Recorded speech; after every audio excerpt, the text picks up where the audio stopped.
बाहुबली विधायक मुख्तार अंसारी को बुधवार को बड़ी राहत मिली। मऊ की एमपी एमएलए कोर्ट ने मुख्तार को गैंगस्टर मामले में जमानत दे दी। इसके साथ ही बांदा जेल के अधीक्षक को इस मामले में रिहाई करने का आदेश भी जारी किया। हालांकि मुख्तार पर कई अन्य मामले भी बीते दिनों दायर किए हुए हैं। ऐसे में कम से कम यूपी विधानसभा चुनाव के दौरान वो जेल में ही रहेंगे।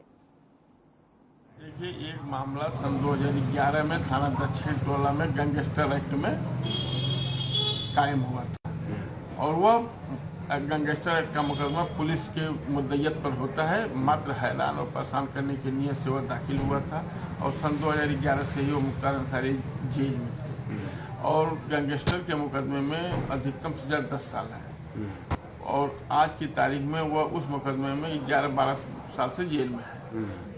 और पत्रावली का सम्यक परिशीलन करने के बाद दोनों पक्षों के सुनने के बाद न्यायालय ने इलीगल डिटेंशन माना और उस पर 1 लाख की पीवी पर उनको छोड़ने के लिए जेल सुपरिटेंडेंट बादा को। और अब बात करेंगे मैनपुरी की, जहां केंद्रीय मंत्री और करहल विधानसभा से बीजेपी के प्रत्याशी एसपी सिंह बघेल पर जानलेवा हमला हुआ। करहल विधानसभा के बरनाहल से जनसंपर्क कर केंद्रीय मंत्री एसपी सिंह बघेल लौट रहे थे, तभी उन पर हमला किया गया। आरोप है कि खेतों में पहले से छुपकर बैठे हमलावरों ने ईंट, पत्थर और डंडे फेंके। हमले में केंद्रीय मंत्री एसपी सिंह बघेल की 4 गाड़ियां क्षतिग्रस्त हो गई। बताया जा रहा है कि केंद्रीय मंत्री एसपी सिंह बघेल की सिक्योरिटी ने जवाबी फायरिंग की। सिक्योरिटी की जवाबी फायरिंग के बाद हमलावर फरार हुए। वहीं बीजेपी प्रदेश अध्यक्ष स्वतंत्र देव सिंह ने केंद्रीय मंत्री और मैनपुरी करहल के प्रत्याशी एसपी सिंह बघेल के काफिले पर हमले पर ट्वीट किया। ट्वीट कर समाजवादी पार्टी और अखिलेश यादव पर हमला बोला। ट्वीट कर लिखा कि अखिलेश यादव हार की कगार पर खड़े, चुनाव में जीत जनता के आशीर्वाद के बल पर मिलती है, गुंडों के आतंक के बल पर नहीं।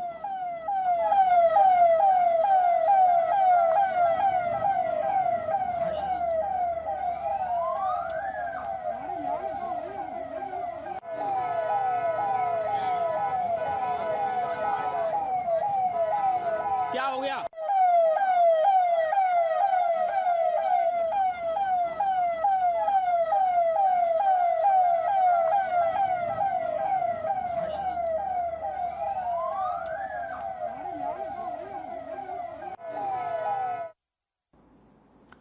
करहल में हुई घटना पर कड़ी कार्रवाई की मांग को लेकर मंत्री अनुराग ठाकुर के साथ ही बीजेपी का डेलीगेशन चुनाव आयोग के दफ्तर पहुंचा। इस दौरान मंत्री अनुराग ठाकुर ने चुनाव आयोग से एसपी सिंह बघेल के काफिले पर हमले की शिकायत की। साथ ही मुख्य निर्वाचन अधिकारी अजय कुमार शुक्ला को ज्ञापन सौंपा।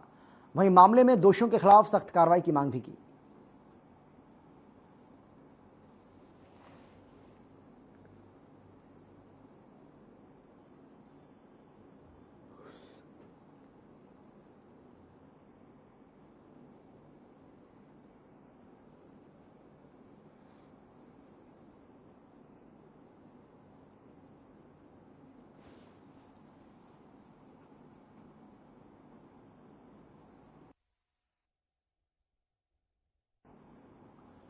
यूपी बीजेपी के प्रदेश प्रवक्ता राकेश त्रिपाठी को जान से मारने की धमकी मिली है। धमकी देने वाले ने खुद को अखिलेश यादव का समर्थक बताया और वो खुद को मैनपुरी का रहने वाला बताता है।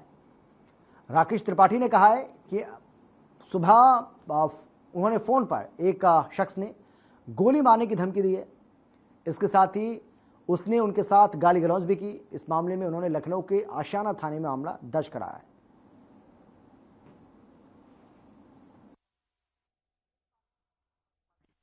समाजवादी पार्टी के लोग बौखला गए हैं। मैनपुरी में समाजवादी पार्टी के गढ़ में उनकी आज सेंध लग गई है, गढ़ ध्वस्त हो रहा है।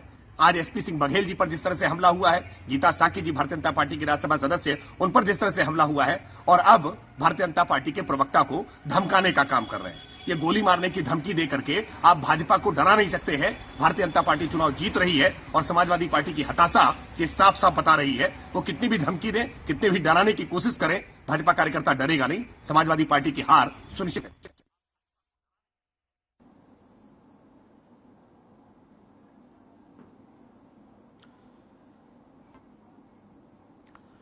जिला निर्वाचन अधिकारी जय नारायण पीजी कॉलेज पहुंचे, जहां मतदान कर्मियों का आपको बता दें कि जो मतदान कर्मी हैं उनको ट्रेनिंग और पोस्टल बैलेट मतदान के दृष्टिगत सभी व्यवस्थाओं को जायजा लिया। पीठासीन मतदान अधिकारी प्रथम, द्वितीय और तृतीय की ट्रेनिंग मास्टर्स ट्रेनर्स के द्वारा 2 पारियों में कराई गई, इस दौरान दोनों पालियों में आने वाले कर्मियों को ट्रेनिंग के साथ साथ पोस्टल बैलेट की द्वारा मतदान भी करना था। जिला निर्वाचन अधिकारी द्वारा आगामी ट्रेनिंग में आने वाले कर्मियों और निर्वाचन कार्यों में लगी सभी अधिकारियों के साथ ही उनके कर्मचारियों को दिशा निर्देश भी जारी किए।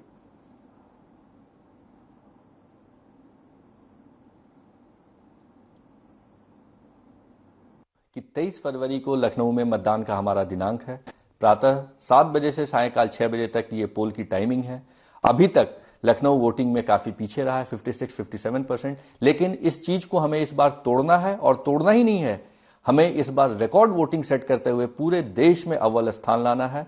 और इस बार एक नया इनिशिएटिव लिया गया है कि हर बूथ पर जो पहले पुरुष मतदाता और पहली महिला मतदाता होंगे उनके द्वारा एक पेड़ भी लगाया जाएगा, जिसे हम मत वृक्ष करेंगे।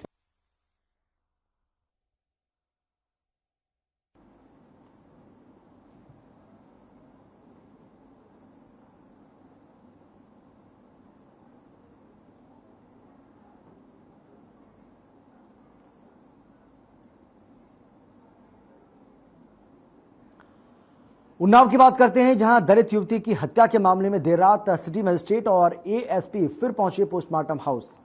परिजनों को मनाने में प्रशासन लगा रहा। सुप्रीम कोर्ट के अधिवक्ता Avani Bansal medical examination board की मांग पर अड़े रहे। साथ ही जिला जज एसपी जिला अधिकारी को पत्र मेल किया। वहीं घर वाले अड़े रहे कि जब तक हल नहीं निकलता है तब तक अंतिम संस्कार नहीं किया जाएगा।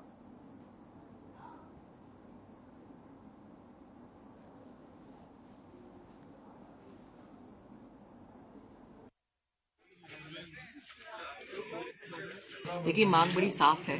आज एक पोस्टमार्टम रिपोर्ट आई जो कि दूसरी पोस्टमार्टम रिपोर्ट है। हमारा ये कहना है कि जो पहली पोस्टमार्टम रिपोर्ट थी और आज की जो पोस्टमार्टम रिपोर्ट है वो दोनों बिल्कुल भिन्न पोस्टमार्टम रिपोर्ट है। तो हमने ये एक लेटर लिखा है डिस्ट्रिक्ट जज को और कॉपी किया है चीफ जस्टिस हाई कोर्ट को, यहाँ के एसपी को, और हमने ये कहा है कि एक मेडिकल एग्जामिनेशन बोर्ड का गठन किया जाए जिसे डिस्ट्रिक्ट जज गठन करेंगे, चीफ जस्टिस जो है हाई कोर्ट के वो उसको सुपरवाइज करेंगे। और ये मांग रखी कि एक मेडिकल एग्जामिनेशन बोर्ड बने, और जब तक ये मेडिकल एग्जामिनेशन बोर्ड फिर से बॉडी को एग्जामिन नहीं कर लेता तब तक बॉडी को कंजर्व किया जाए, प्रिजर्व किया जाए, बॉडी को क्रीमेट ना किया जाए। हम नहीं चाहते कि यहाँ पे फिर से हथरस हो। दो अलग अलग पोस्टमार्टम रिपोर्ट है, केस वीक हो जाएगा, और आप यदि बॉडी को किसी भी प्रकार से क्रीमेट कर देते हैं तो कोई भी सबूत नहीं बचेगा। तो मेडिकल एग्जामिनेशन बोर्ड के गठन की हमारी मांग।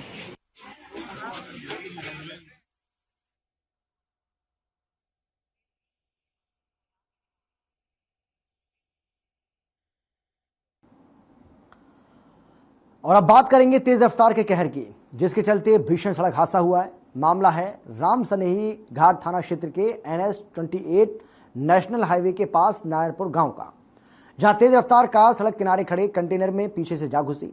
इस दौरान जोरदार टक्कर से कार के परखच्चे उड़ गए। इस हादसे में एक महिला समेत 6 लोगों की मौत हो गई। सूचना पर पहुंची पुलिस ने शव को बरामद कर लिया, पोस्टमार्टम के लिए भेज दिया है। दरअसल ये परिवार एक शादी समारोह से वापस लौट रहा था। फिलहाल पुलिस मामला दर्ज कर आगे की कार्रवाई में जुट गई है।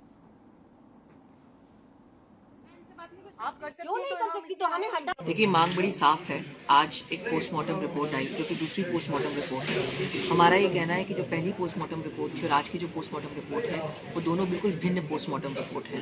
तो हमने ये एक लेटर लिखा है डिस्ट्रिक्ट जज को और कॉपी किया है चीफ जस्टिस हाई कोर्ट को, यहाँ के एसपी को, और हमने ये कहा है कि एक मेडिकल एग्जामिनेशन बोर्ड का गठन किया जाए जिसे डिस्ट्रिक्ट जज गठन करेंगे, चीफ जस्टिस जो है हाई कोर्ट के वो उसको सुपरवाइज करेंगे। और ये मांग रखी कि एक मेडिकल एग्जामिनेशन बोर्ड बने, और जब तक ये मेडिकल एग्जामिनेशन बोर्ड फिर से बॉडी को एग्जामिन नहीं कर लेता तब तक बॉडी को कंजर्व किया जाए।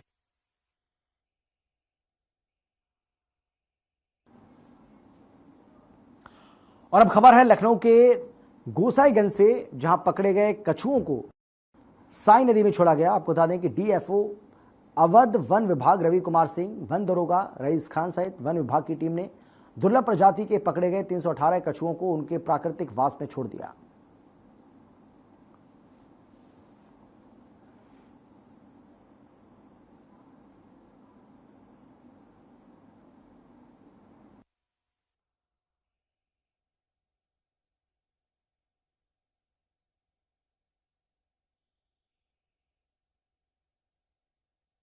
एक छोटे से ब्रेक के बाद फौरन लौट आए। आप देखते रहिए हर खबर।